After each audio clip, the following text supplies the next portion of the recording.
Pinsala ng Bagyong Kiko sa Batanes at Cagayan umabot na sa mahigit 300 milyon pesos. Nagbabalik Ivy Hernando.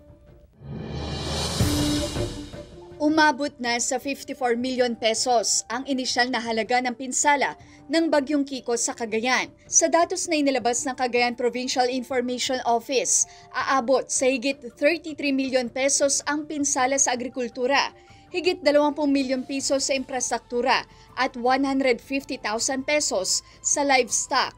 Patuloy ang assessment ng iba't ibang tanggapan. Sa Batanes, 350 na tahanan ang naitalang totally damaged, habang 838 ang partially damaged. Sa inisyal na datos, 28.5 milyon pesos ang halaga ng pinsala sa mga residential, 229.2 milyon pesos sa infrastruktura at halos 100 milyon pesos sa agrikultura. 12 milyon pesos naman ang pinsala sa electric company, kaya inaasahan daw na aabutin ng 2 hanggang 3 buwan bago maibalik ang supply ng kuryente. Nag-usap-usap kami dito na magbayanihan po para itayo yung mga poste at saka yung mga kuryente na naputol.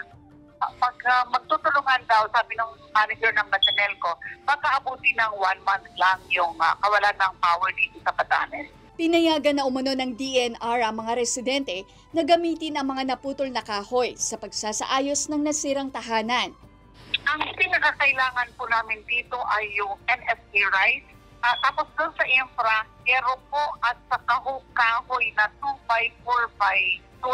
Kasi marami po nawalan ng bahay po dito. Kinansela rin ang pasok matapos masira ang ilang paaralan at mabasa ang modules. Pero ang iba nakapag-distribute pa.